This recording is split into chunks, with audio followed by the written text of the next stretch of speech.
योग वशिष्ठ महारामायण सुनते रहने के लिए हमारे चैनल को सब्सक्राइब करें और बेल आइकन जरूर दबाएं।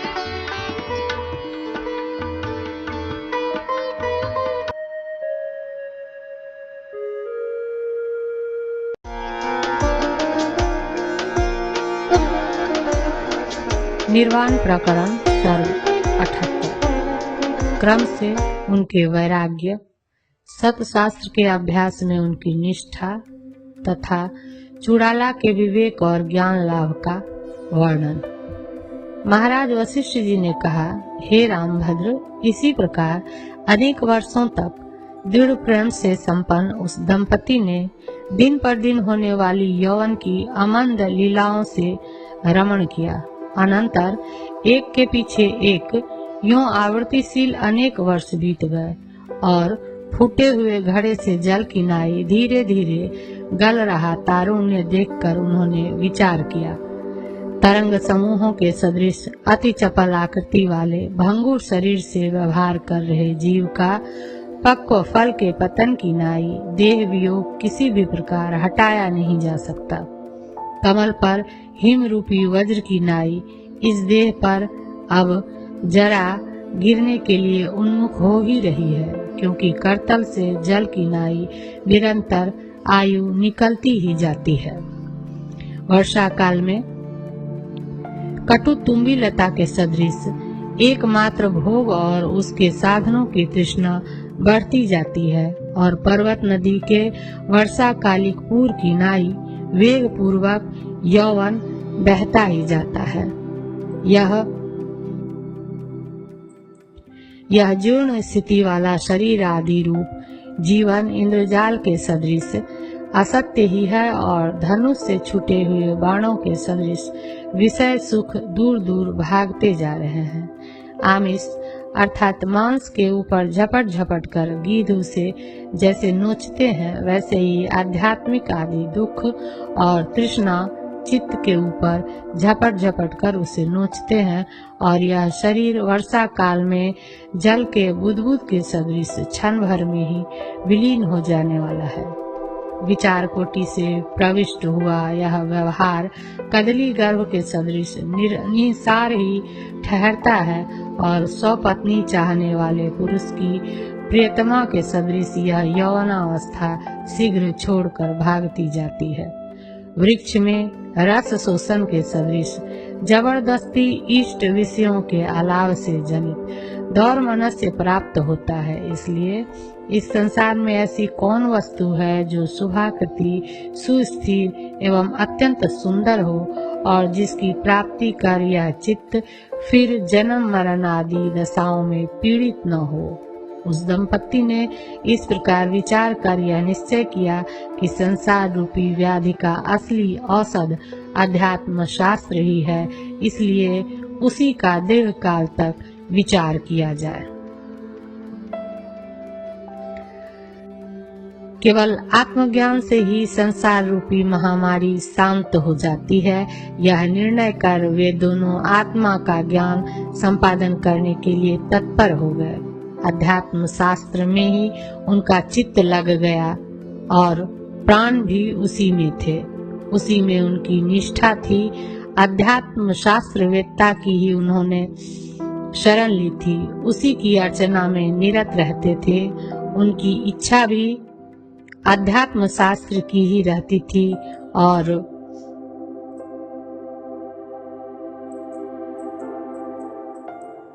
उस समय इस संसार से वे दोनों विरक्त हो उठे थे। उन्होंने अध्यात्म शास्त्र में ही दृढ़ अभ्यास बढ़ा लिया था। वे एक दूसरे को अध्यात्म शास्त्र का ही स्मरण कराते थे। उनकी प्रीति उसी शास्त्र में थी एवं परस्पर उनका समस्त आरंभ, श्रवण, प्रबोधन आदि उसी में होता था। हे श्री राम जी, तदंतर वह चूड़ाला अध्यात्म शास्त्र के तत्ववेत्ताओं के मुख से संसार दुख समुद्र से पार करने में समर्थ सुंदर आत्मज्ञानोपयोगी रमणीय पदक्रमों से संयुक्त शास्त्रार्थों का निरंतर श्रवण कर बाह्य शरीर के व्यापारों का परित्याग कर और धवल उग्र बुद्धि से युक्त होकर अपनी आत्मा के विषय में इस प्रकार अहर्निश विचार करने लगी। अब मैं स्वयं विवेक कर अपने आत्मा को देखती हूँ कि मैं क्या हूँ, यानी इस कार्यकरण संघात रूप शरीर में ऐसा कौन पदार्थ है जो चेतन हो सकता है। यह संसार रूप मोह किसको प्राप्त होता है, यानी मोह जिसको प्राप्त होता है वही उसके निवारण में समर्थ होगा। परंतु वह कौन है, किस हेतु से कहाँ मोह प्राप्त हुआ, मोह का मूल क्या है, क्योंकि मूल का ज्ञान होने पर ही मूलोच्छेद द्वारा मोह का निराश अनायास सिद्ध हो जाता है। देह तो जड़ और अत्यंत मूढ़ है, इसलिए वह चेतन नहीं हो सकती, यह अटल निश्चय है। इस प्रकार का निश्चय साधारण बालक तक को भी अवगत है, और मैं स्थूल हूँ, गौर हूँ इत्यादि बुद्धि वृत्ति होने पर ही देहादि का अनुभव होता है, स्वतः नहीं। इसलिए उसमें जड़ता स्वतः सिद्ध ही है। हाथ पैर आदि कर्मेंद्रिय समुदाय भी इस शरीर से अभिन्न अवयव रूप ही है। कभी अवयव और कभी अवयवी में भेद नहीं रहता, इसलिए शरीर रूप अवयवी के सदृश वह भी जड़ ही है। ज्ञानेंद्रिय समुदाय भी शरीर के अवयव रूप ही है, इसलिए वह भी जड़ ही है। यह दिख पड़ता है, क्योंकि मन आदि से जड़ देह आदि में प्रेरणा मिलने के कारण उनके साथ संयोग योग्य द्रव्य रूपता होने से पृथ्वी पर ढेले की प्रेरक यष्टि के सदृश उनमें जड़ता ही है। संकल्पात्मक शक्ति रखने वाला जो मन है उसे भी मैं जड़ ही मानती हूँ। जैसे गोफन से पाषाण प्रेरित होता है, वैसे ही मन भी बुद्धि के निश्चयों से प्रेरित होता है। इस तरह निश्चय रूपा बुद्धि जड़ता स्वभाव से ओतप्रोत है। यह अटल निश्चय है। दो तटों के मध्यवर्ती ढालू प्रदेश से जैसे नदी बहती है, वैसे ही अहंकार से वह बुद्धि बहती है, इसमें तनिक भी संदेह नहीं है। अहंकार भी सार शून्य तथा मुर्दे के सदृश है, इसलिए वह जड़ ही है, क्योंकि बालक द्वारा जनित भ्रम रूप यक्ष के सदृश प्राण युक्त चिदाभास द्वारा वह जनित है। चेतना का स्वरूप जीव प्राण रूप उपाधि से युक्त होकर हृदय में रहता है। वह भीतर इतना सुकुमार है कि दूसरे अपने अंतर्यामी दिव्य चैतन्य से दीप्त होकर जीता है। आहा, मैं समझ गई। साक्षी का स्वरूप धारण कर विषयों का प्रकाशन करना ही इस चेतन का चेत्योल्लेख कलंक है। इस कलंक से दूषित प्राय होकर के यह सबको जान लेता है, और अनादिभूत चैतन्य रूप से ही यह जीव प्रस्फुरित होता रहता है। जैसे सुगंध पवन से और नदी का वेग पुष्करणी से परिचालित होता है, वैसे ही यह जीव चैत्य भ्रमों से युक्त चैतन्य से ही परिचालित होता है। चैतन्य शरीर आत्मा मिथ्याभूत जड़ विषयों के साथ अध्यास, संसर्गाध्यास और तादात्म्याध्यास करके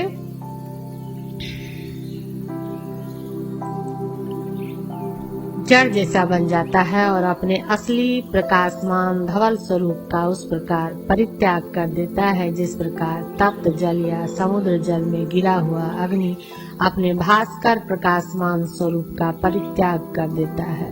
इसीलिए चित्तांश में चैतन्य भिन्नता के सदृश प्राप्त हुई घट सत है, पट सत है। इस प्रकार की सत्ता अचित घटादि विषयों के साथ एकता का अनुभव करती है, और घटादि का लय होने पर घट नष्ट हो गया, पट नष्ट हो गया। इस प्रकार सत्ता के अभाव का भी अनुभव करती है। विषयों के साथ एकाग्रता होने पर जो भी कोई, चाहे वह सदरूप हो या असदरूप हो, वासना वेष्टित होकर स्वतः दिख पड़ता है, वही एक क्षण में पूर्ण स्वरूप का परित्याग कर तत्स्वरूप हो जाता है। उक्त रीति से परमार्थतः चित स्वरूप भी अविद्या के आवरण से अध्यास परंपरा से जड़ शून्य और असत सदृश उत्पन्न जगत का स्वरूप बुद्धि में अनावृत स्वभाव चैतन्य से ही तत्तदाकार वृत्ति व्याप्ति एवं मूला विद्या रूप आवरण के भंग द्वारा जाना जाता है। उस तरह का पहले विचार कर फिर उस चुड़ाला ने यह विचार किया कि किस उपाय से मूल अविद्या के आवरण से रहित चिति दृश्य स्वप्न का परित्याग कर प्रबुद्ध होवे और तदंतर दीर्घ काल के बाद कहे जाने वाले प्रकार से आत्म तत्व को उसने पहचाना। उसे बड़ा ही आनंद मिला और कहने लगी कि अहो, दीर्घ काल के बाद मैंने सर्वविध उपद्रवों से शून्य ऐसी ज्ञातव्य वस्तु का ज्ञान प्राप्त किया है जिसे जान लेने पर पुरुष फिर पुरुषार्थ से च्युत नहीं होता अथवा किसी भी काम्य अर्थ की हानि नहीं होती, क्योंकि उसकी प्राप्ति से समस्त कामनाओं की परिपूर्ति हो जाती है, अथवा दुख का साधन समझकर किसी पदार्थ का परित्याग नहीं करता, क्योंकि उस समय सभी पदार्थों में आनंदात्मक पर ब्रह्म रूपता ही प्राप्त हो जाती है। अहो, ये जितने मन बुद्धि इंद्रिया आदि पदार्थ हैं वे सब के सब चिद विलास को परिच्छिन्न बना देने में केवल कारण रूप ही हैं। वे स्वयं असत स्वरूप ही हैं और उनका स्थान नेत्र पर अंगुली रखने पर दिखाई दे रहे द्वितीय चंद्रमा की ही है, अर्थात वे भ्रांति मात्र से परिकल्पित हैं। वास्तव में सर्वविध आवरणा आदि से निर्मुक्त अकेली महाचिति ही इस संसार में सब काल में अपना अस्तित्व रखती है, जिसको महासत्ता भी कहते हैं। यह कलंकों से शून्य समान रूप विशुद्ध और अहंकार वर्जित स्वरूप वाली है। उसका स्वरूप शुद्ध विज्ञान ही है। भूमानंद रूप होने से वह परम मंगलात्मक सन्मात्र रूप है। भूमानंद रूप स्वभाव से वह कभी भी च्युत नहीं होती। मूल अविद्या